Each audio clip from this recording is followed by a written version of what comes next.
Welcome to the Salmon Runs YouTube. Enjoy the video. You start by confirming prerequisites. Check the device OS and app version, plus carrier signal.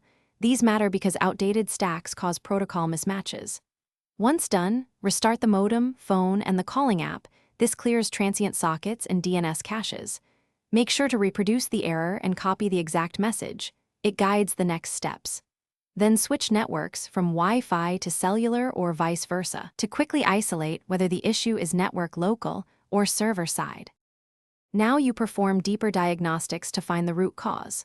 Start a 60 to 120 second packet capture and collect app and router logs. These show retransmits, rejections, and TCP resets. Make sure to inspect NAT behavior, SIP-ALG, MTU, and CoS settings because fragmentation or ALG rewrites often break real-time flows.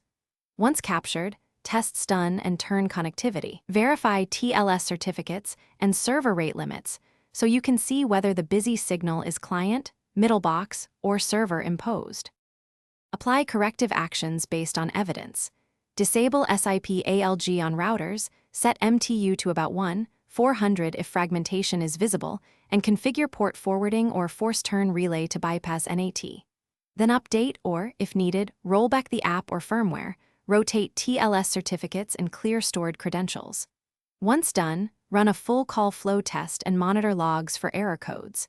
If problems persist, key troubleshooting tip. Reproduce with a different client and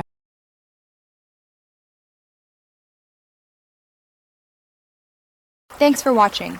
Consider subscribing if we helped you.